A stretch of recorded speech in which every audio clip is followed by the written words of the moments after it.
Messieurs, bonjour. Avec vous, on va parler qualité et construction bois, évidemment.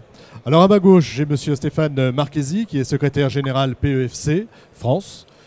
À côté de vous, Monsieur Paquet, Philippe, vous êtes responsable, vous, de la certification produits et services construction OFCBA.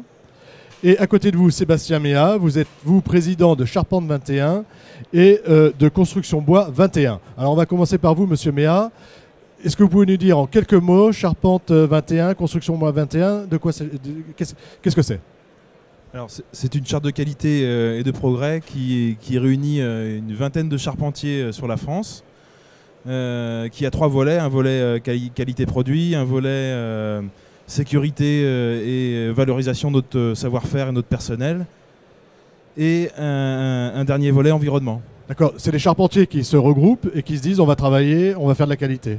Exactement, c'est-à-dire que c'est au-delà des normes de qualité déclaratives qui existent dans le bâtiment.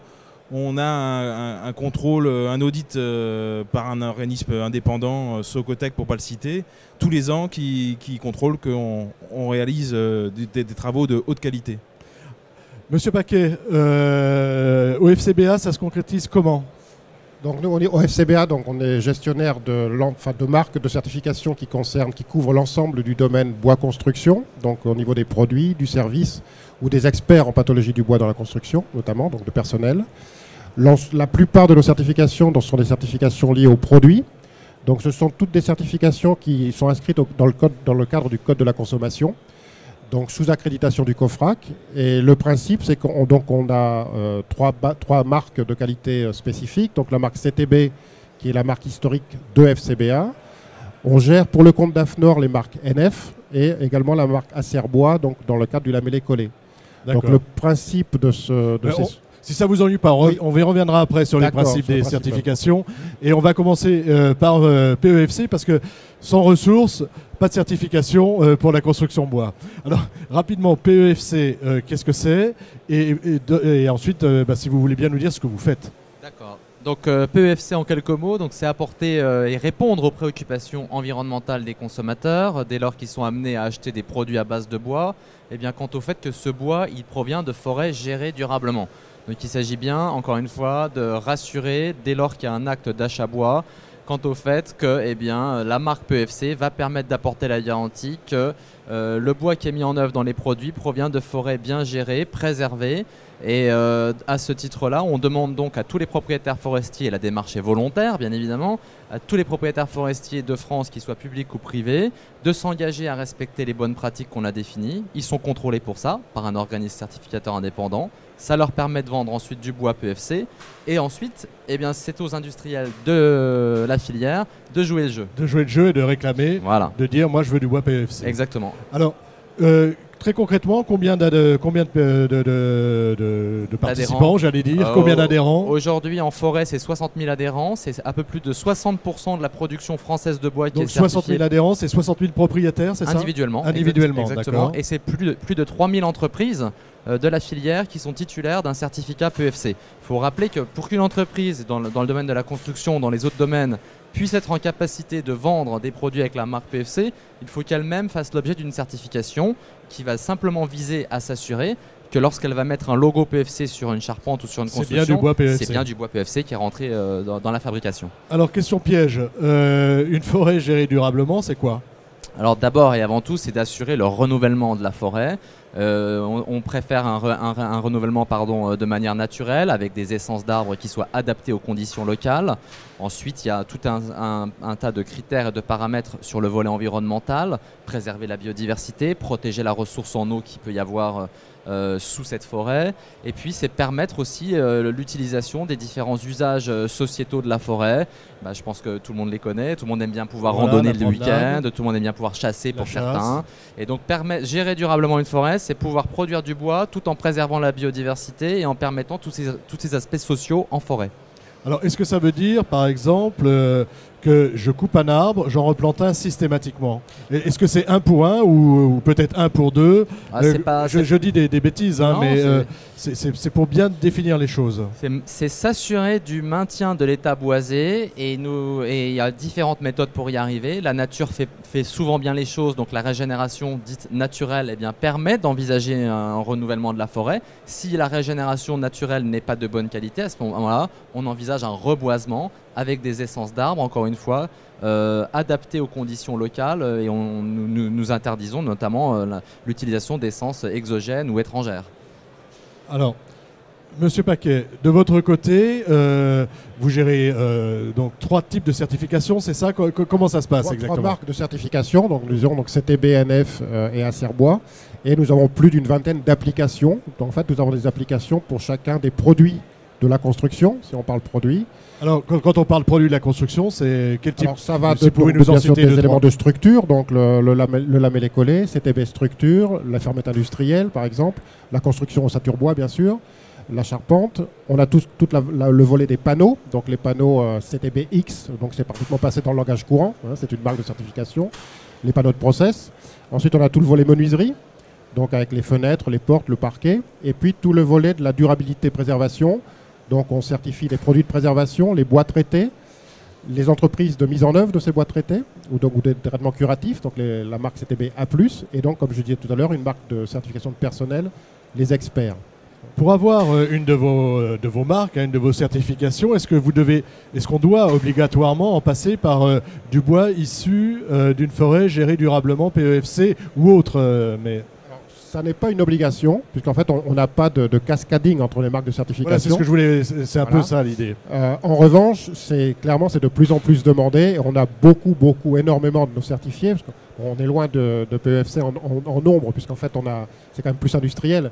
On a plus de 600 titulaires au niveau de nos marques, et la plupart de nos titulaires sont PEFC également. Hein. D'accord. C'est une marque volontaire, ce sont des marques volontaires ? Oui, alors ce sont toutes des marques volontaires basées donc, de manière très synthétique. Un référentiel à l'initiale, donc il y a la différence de charte, est validée par ce qu'on appelle les parties intéressées. Donc il y a bien sûr les industriels ou les entreprises concernées. Il y a leurs clients et les associations de consommateurs, dont la répression des fraudes également. Et puis les organismes techniques, donc ça peut être le CSTB, les bureaux de contrôle, FCBA. Une fois que ce référentiel est validé, donc on définit les critères et les exigences qui vont être certifiés et contrôlés. Ensuite, l'organisme certificateur tierce partie que nous sommes va dans les entreprises 1, 2, 3, 4 fois par an. Cela dépend du risque par rapport au produit. On fait un contrôle qualité. Donc on contrôle systématiquement. Systématiquement, voilà, par rapport aux autocontrôles propres de l'entreprise. Et systématiquement également, on fait des prélèvements. Donc prélèvements d'échantillons de produits que l'on va tester donc, dans des laboratoires externes accrédités, qui vont nous permettre de nous assurer que la qualité promise par le titulaire est réellement là. Voilà. D'accord. Donc c'est toujours du volontariat. Donc l'idée, c'est que la promesse soit bien tenue. Absolument. Et l'intérêt pour les titulaires, c'est d'avoir, parce que bien sûr ça a un coût, mais c'est de pouvoir vendre, donc d'un point de vue commercial et marketing, une qualité vue et référencée et validée par une se différencier, c'est d'être sûr d'apporter à son client une marque de qualité et un engagement de la tierce partie, puisque nous sommes juridiquement engagés aux côtés de l'industriel certifié en cas de non-respect des exigences. Alors voilà, qu'est-ce qui se passe si jamais après un audit, on s'aperçoit que l'industriel ne respecte pas ce à quoi il s'était engagé au départ? Il y a 2 solutions. Soit c'est l'organisme certificateur qui s'aperçoit que les critères ne sont pas vérifiés ou que la qualité n'est pas au rendez-vous. Et auquel cas, on a ce qu'on appelle des comités de marque. Donc, dans ces comités de marque, on retrouve les 3 collèges, donc les titulaires, les représentants des titulaires du marché de leurs clients, donc des bureaux de contrôle également. Donc, à ce moment-là, il y a différents niveaux de sanctions. Voilà, j'imagine, on peut l'exclusion ou alors on peut avoir des contrôles renforcés, on doit demander avoir des suspensions provisoires, faire ses preuves, c'est ça, des exclusions. Bon, il faut rassurer quand même, bien que ça soit les contrôles sont très sérieux. En règle générale, les industriels ou les entreprises ça sont se passe également bien. Finalement, très sérieuses. Si on va à la certification, voilà, ça veut dire qu'on sait... En amont, on a déjà beaucoup travaillé le sujet. Voilà, et juste, donc, par contre, ce que l'on fait également, c'est on peut être amené, nous, les certificateurs, à intervenir dans le cadre de contrôle marché, donc des remontées terrain. Donc un client, en fait, d'un titulaire qui n'est pas satisfait. Va venir vous voir. Voilà, vient nous voir, nous informe, et ça fait partie de notre rôle de nous assurer qu'effectivement, s'il y a problème, l'industriel va bien intervenir pour régler ce litige. Voilà. Alors, Monsieur Méa, du côté des Charpentes 21, comment ça se passe? Est-ce que vous êtes adhérent COFRAC, pas COFRAC? Comment les choses se passent, vous? Est-ce que c'est que du déclaratif? Est-ce qu'on va faire de l'audit aussi sur chantier? Alors, donc on n'est pas COFRAC, c'est une charte de qualité et de progrès, donc c'est avant tout fait aussi pour faire progresser l'entreprise. Et parmi tous les adhérents, je ne connais pas une seule entreprise qui regrette d'être adhérente, puisqu'elles ont toutes progressé tant en termes de qualité que de chiffre d'affaires en fait, derrière. On a un audit, on va au-delà du produit en fait. Nous on vend un ouvrage, on va jusqu'à la mise en œuvre. C'est-à-dire que vous êtes sur la mise en œuvre, vous n'avez pas de produit fini en tant que tel que vous allez poser. Voilà. Standard. Ce n'est que du sur-mesure. Donc on a un audit annuel qui contrôle aussi bien la conception, la qualité de fabrication de notre produit et nos tolérances, et la mise en œuvre. Tous ces points sont vus selon une grille qu'on a définie ensemble. Excusez-moi, comment ça se passe? C'est des pairs qui vont vérifier ou est-ce que c'est un organisme indépendant? Non, c'est un bureau de contrôle indépendant. C'est un bureau de contrôle indépendant. Ça se passe combien de fois par an ou combien de fois tous les 5 ans une fois par an. C'est une fois par an. Donc voilà. Une fois par an, chaque entreprise adhérente Charpente 21 ou Construction 21 va être auditée. Voilà, c'est ça, avec une obligation d'avoir progressé par rapport à l'année précédente. Avec une obligation d'avoir progressé. Alors, donnez-nous un exemple, parce que ça veut dire quoi, par exemple? Progresser Alors, sur quel type de... Chaque année, l'auditeur qui vient dans l'entreprise nous fait des recommandations, un certain nombre de recommandations, et il s'attend à ce que l'année d'après, on ait appliqué, alors pas 100% des recommandations, hein, mais qu'on ait... mais vous-même, vous êtes adhérent, et j'imagine que vous êtes aussi constructeur. Et quelle marge de progrès vous avez fait, vous? Qu'est-ce qu'on vous a demandé, par exemple, très concrètement? Alors, par exemple, en termes de conception, ça nous a obligés à formaliser toutes les hypothèses de construction qui étaient très peu formalisées en fait dans nos entreprises. On faisait les choses par habitude et on ne le montrait pas. Formalisait pas, c'était pas formalisé. Voilà. Et là, vous avez appris à formaliser les choses. On a appris à formaliser les choses, et puis il y avait forcément des choses qui étaient oubliées ou passées sous silence, on va dire, et qui nous ont permis de aller plus loin, de progresser. Voilà. Alors, je vais m'adresser à vous, Monsieur Marchesi. Même question, et je vais vous demander de faire très rapide parce qu'on arrive à la fin.